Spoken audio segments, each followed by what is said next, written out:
Hello and welcome to the Business of Betting podcast. Today I'm joined by Richard Irving from Wagering Capital Management. Richard, thanks for coming on. The Business of Betting podcast is proudly brought to you by the Betfair Hub from Betfair Australia. No matter where you are in the world, if you want expert articles from pro punters, from building automated models to betting psychology, check out the Betfair Hub. betfair.com.au/hub. Gamble responsibly.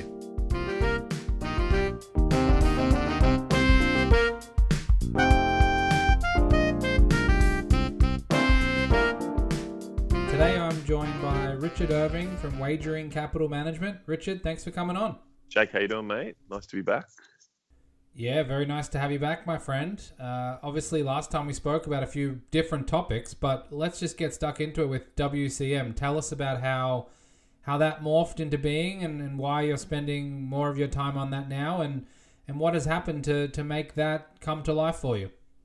Yeah, so Wagering Capital Management is a pretty sort of unique boutique kind of little wagering group, I guess. And essentially what we're trying to do is connect sophisticated gamblers out there with capital to help them make more money.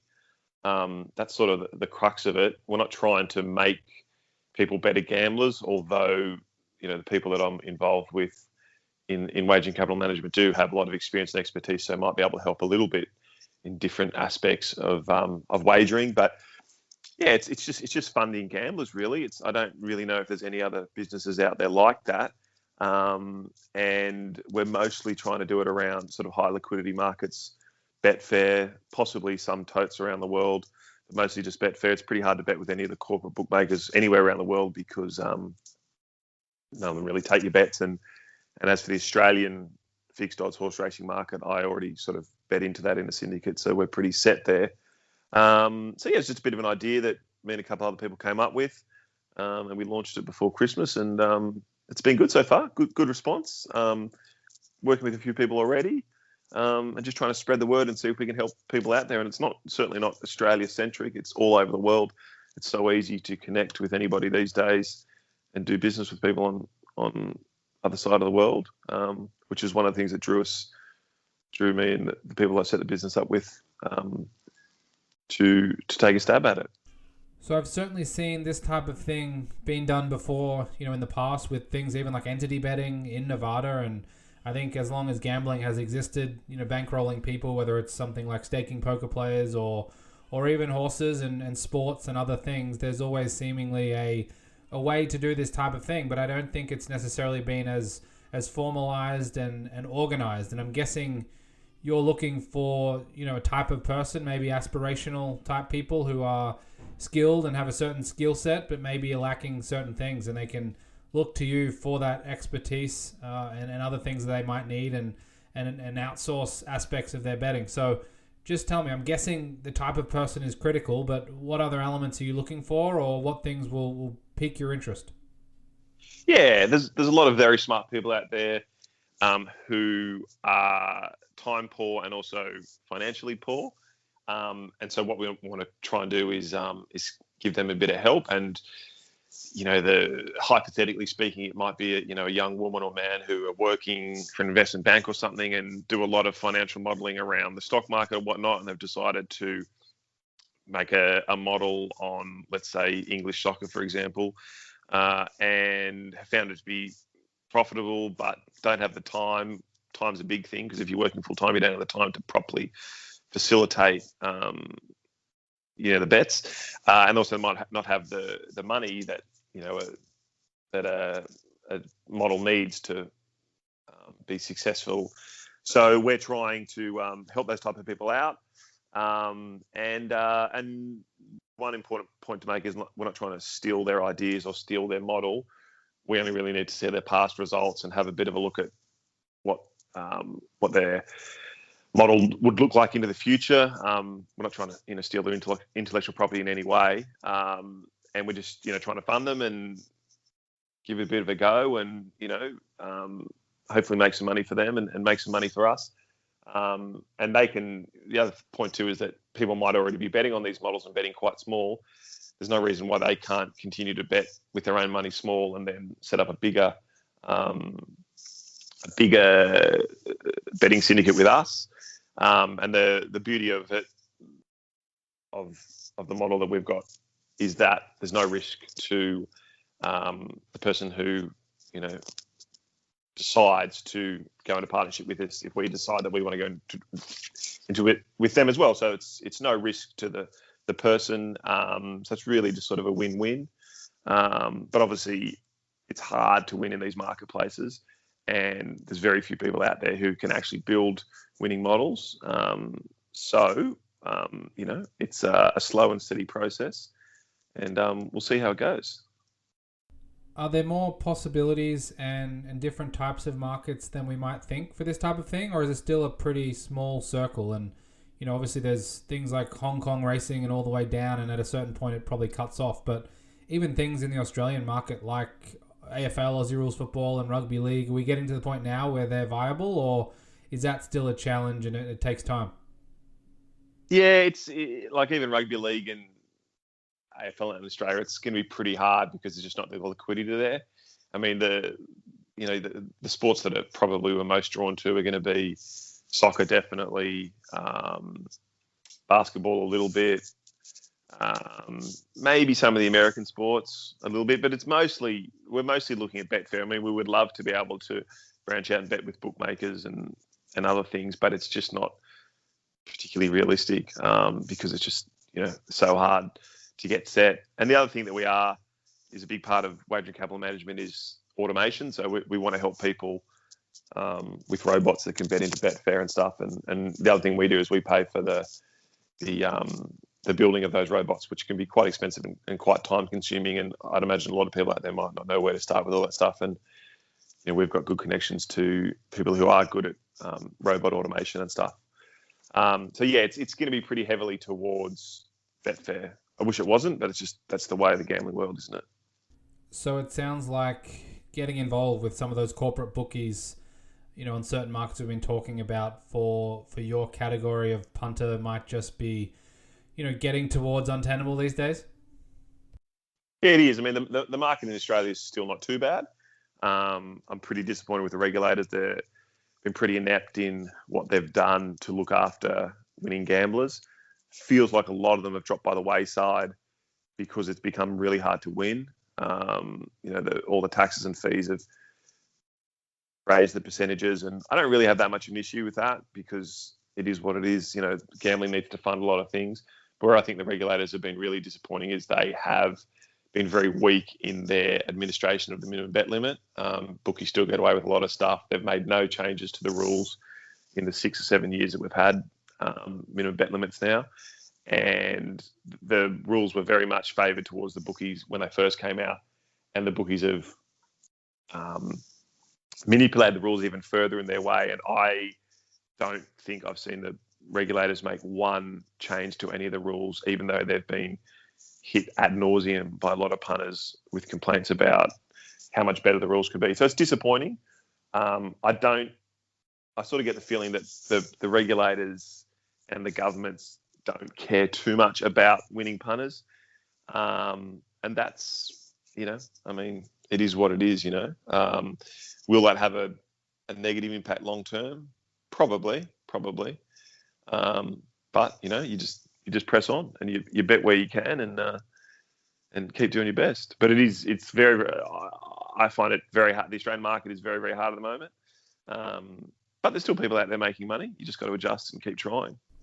What about Betfair and the exchange landscape? I'm guessing a lot of these dynamics and things are pushing people in that direction. Is that something that's net positive overall for betting and in your kind of punter, or is that something that still, is a challenge and not that easy? Probably, yeah. I mean, Betfair is sort of the best of the best, You've got to be very, very, very good to win on Betfair. In my time, I've always struggled to win on Betfair. I find it a great tool. I've always found it easy to win off the corporate bookies. There'd be a lot of punters out there who'd be the same. So, yeah, I'm probably not in a position to answer that because I'm not really at the level where I consistently win off Betfair.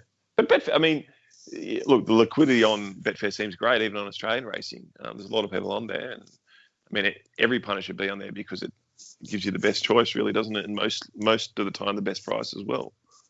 So how are the Aussie horse racing markets or even the Sydney horse racing markets faring these days? I think it's been probably a couple of years, maybe 2 years since we last spoke, and things have certainly evolved on many fronts since then, including obviously COVID, but other things and changes in the landscape as well. But I think Betfair obviously plays a key role and helps prop up probably some of the other bookmaking efforts. But overall, in a 2021 context, how are things?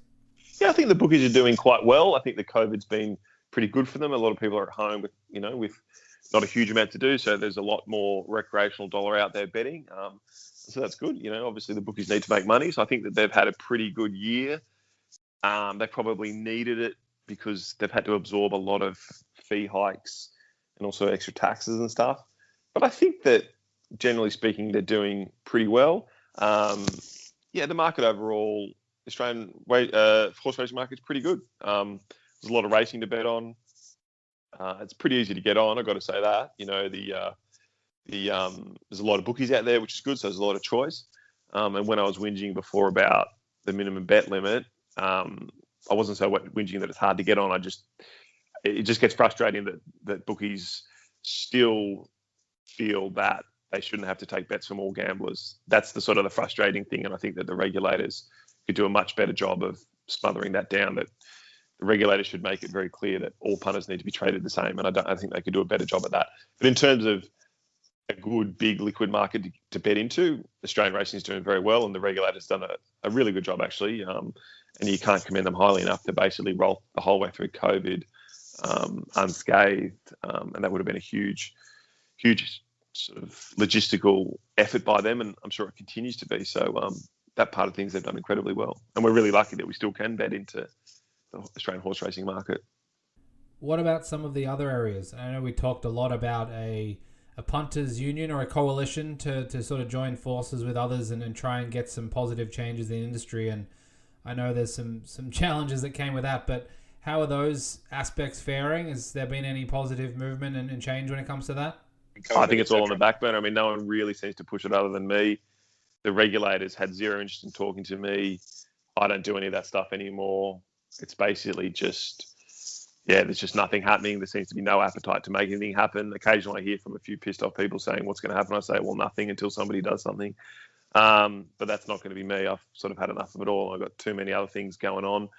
And part of the reason that I'm sort of trying to branch out a bit is because, it gets harder and harder to make money in the Australian horse racing market. So you sort of got to look elsewhere at different opportunities, which is, a bit around the wagering capital management thing and trying to bet into some other markets that I haven't previously bet into. I was talking to a friend of mine back in Australia a while ago around the time of the Dr. Nick news and even some sort of rumblings about some other bigger players maybe taking their capital elsewhere or stepping out of the markets. How has that sort of landed? Now there's been some time since then and there was plenty of doom and gloom talked about. Has it, eventuated, or has things sort of been a little bit better than some had predicted, or what's the wash there?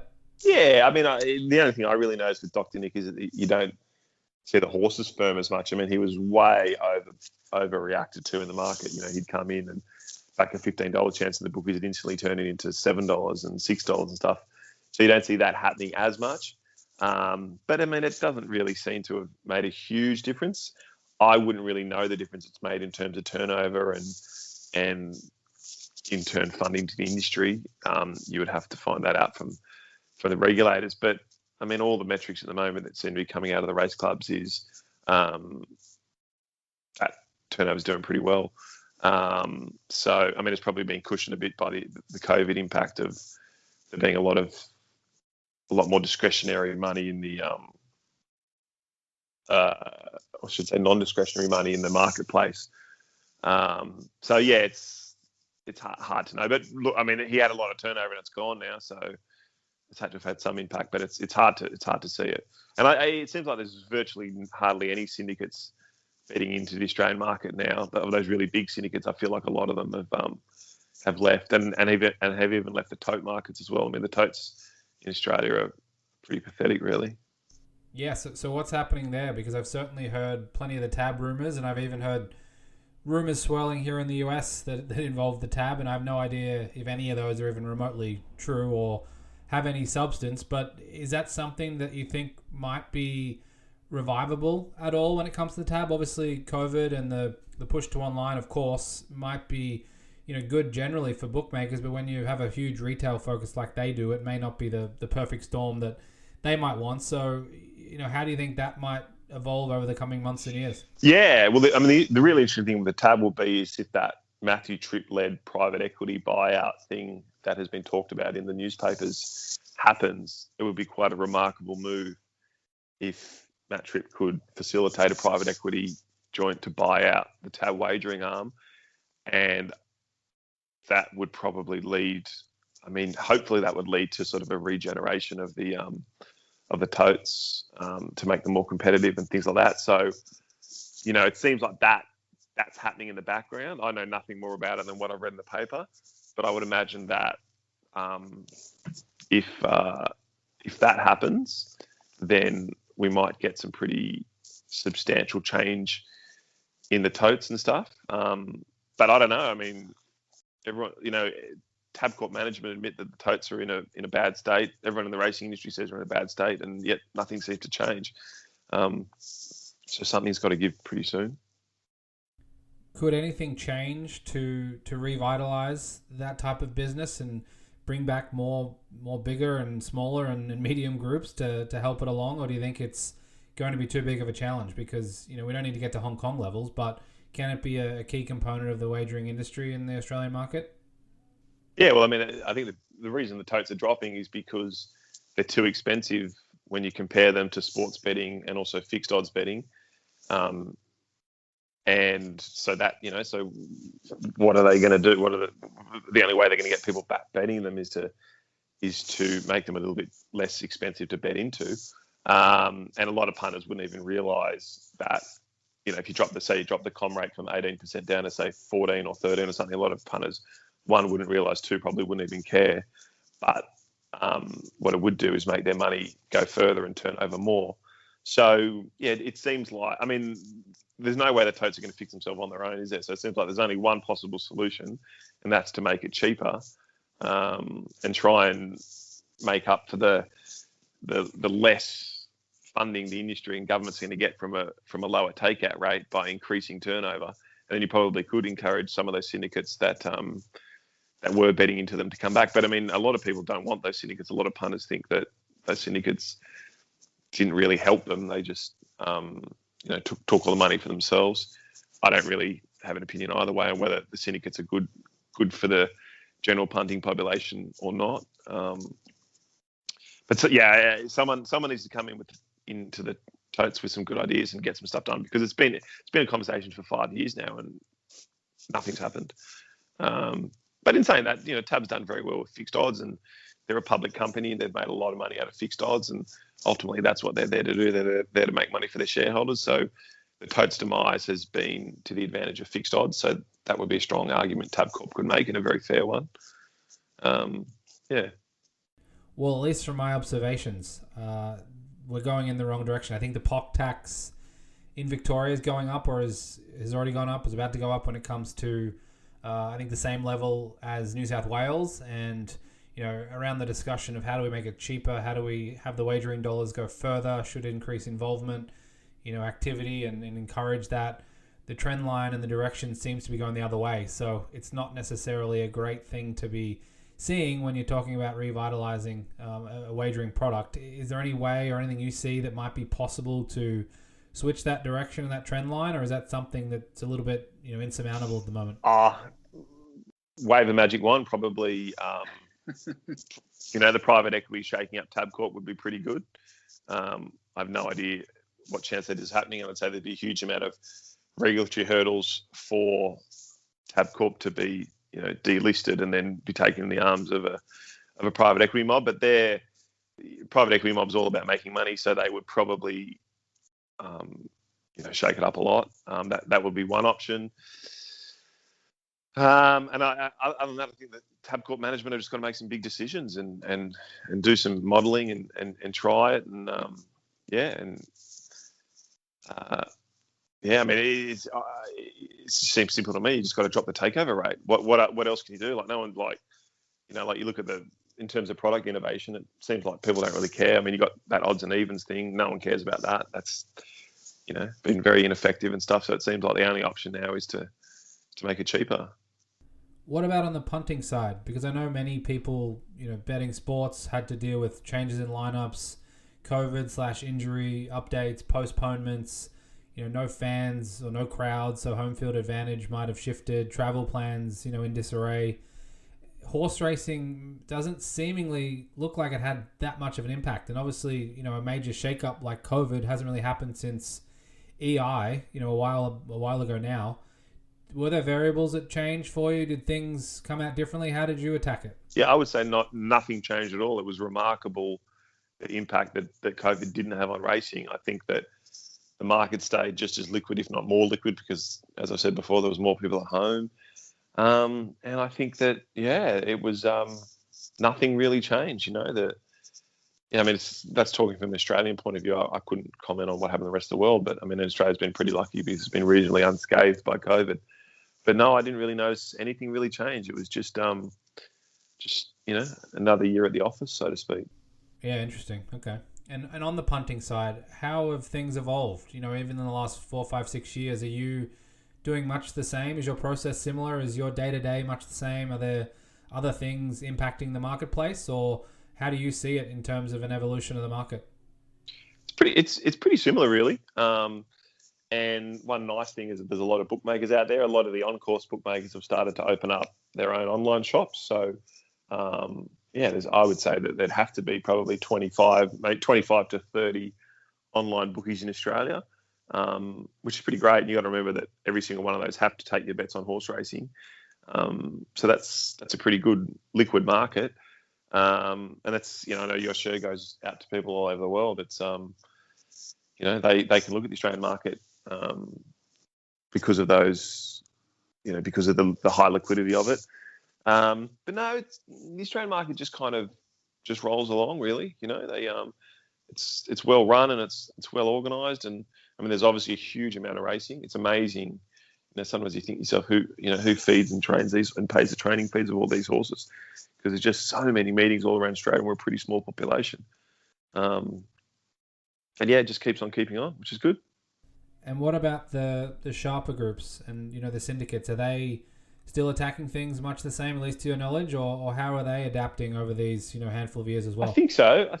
They just it doesn't seem like there's many left, really.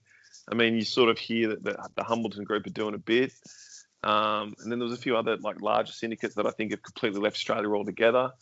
And you've also got Dr. Nick, and then but it doesn't. It seems like it's much less crowded at the top end of the winning punter end of things. It just doesn't seem to be that many people around betting, because I probably think that they found it to be too hard.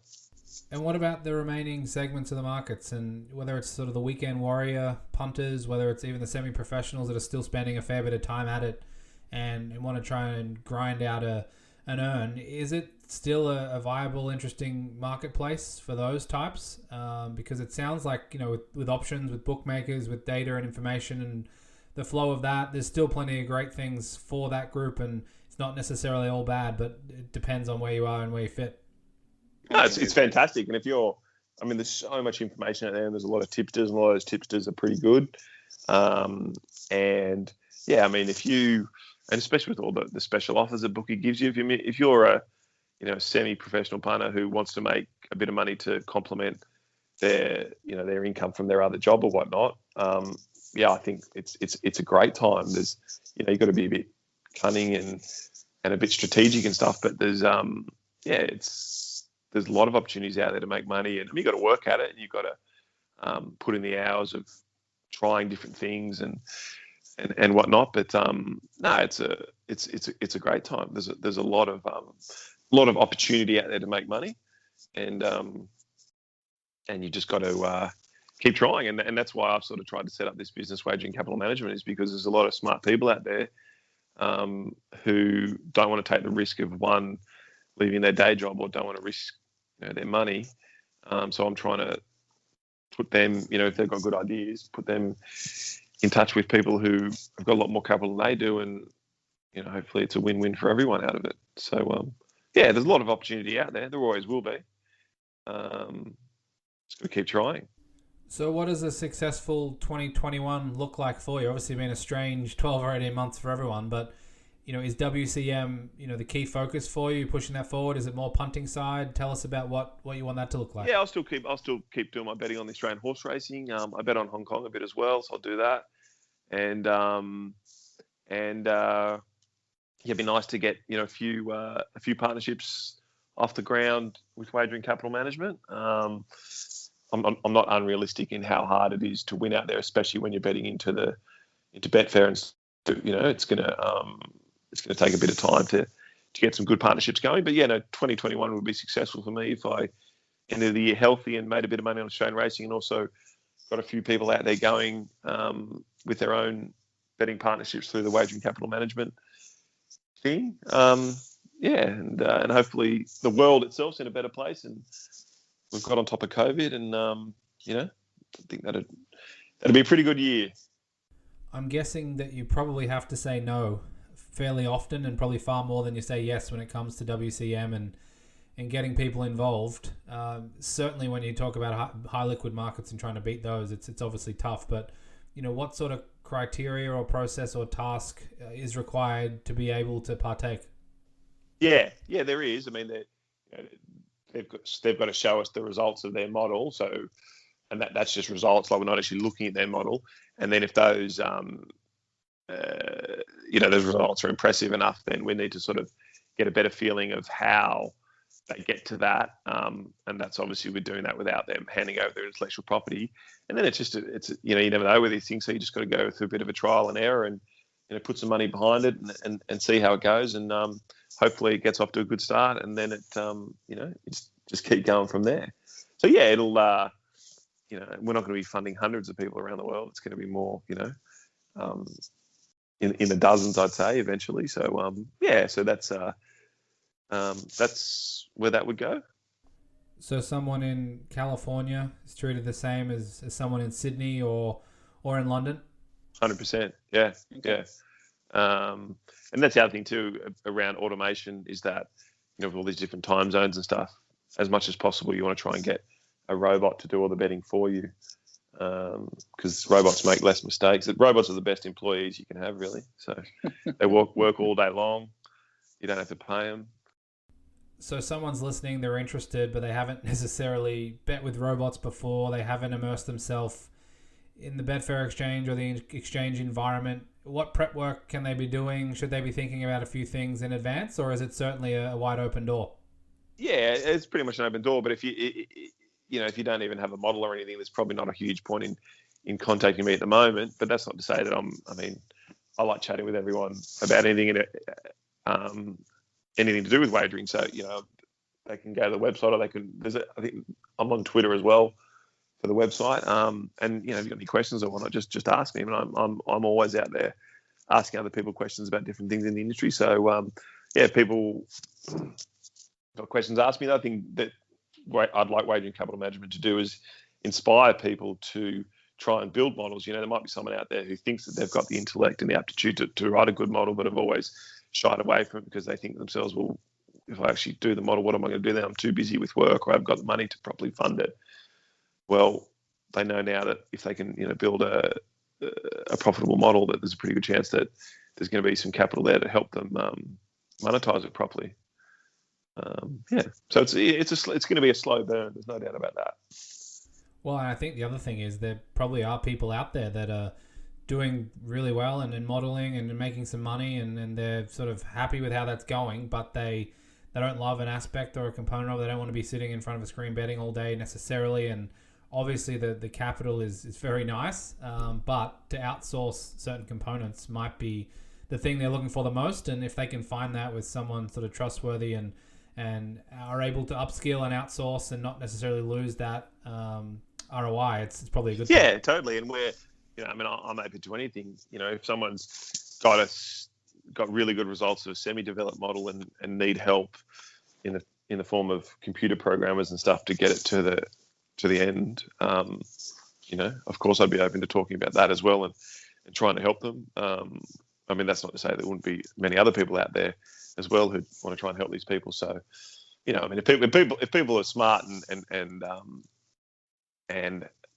have sophisticated, clever ways of making money, those people often find capital, because there's a lot of people out there who want to try and invest in those things. So I'm not, I don't think I'm reinventing anything here. I think that, inventing anything here. Just trying to put it all together and see how it goes.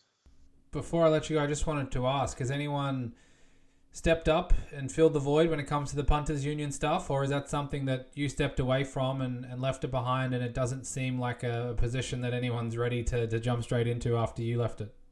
Yeah, as far as I can tell, it's dead, and I haven't heard of anybody doing anything about it. But I'd probably sort of advise them not to, because, I mean, the reason I quit was because, I had a very passive, unresponsive group of regulators who really didn't give a shit, So that's kind of why I gave up on it. I'd love to see someone do a better job than me, and I'd cheer them on. But so far, we have not seen anyone rise to the occasion. Yeah, no, I've certainly seen some positive steps and efforts in Australia with what you've done, and obviously a little bit in the UK as well. The US is its own beast, and there's been some movement there, but not necessarily in recent times. And I think, like you've said, and hearing you talk about it, there's plenty of time that goes into it, and not necessarily the same output that matches that or that you would like when it comes to this type of thing. So I know it's a tricky one.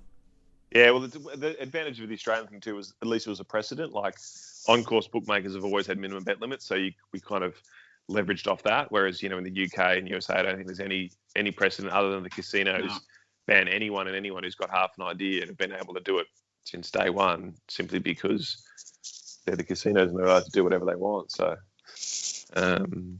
yeah. So best way for those who are interested to reach out, is it wageringcm.com or through Twitter, or what's easiest? That's it, yeah, wageringcm.com. And then they can also I'm on Twitter. If they just put Wagering Capital Management into the search of Twitter, or that's the best way to find me. And I'd love to chat with people and see what they're all up to. Awesome. Well, absolutely wish you the best of luck with it, and anything we can do to help some of those recreational or semi-pros take it up a level is a great thing. So I wish you well. It's always great to chat. Thanks for coming back on the podcast, and hopefully we can do it again soon sometime. Appreciate it, Jake, and you take care, and we'll talk soon.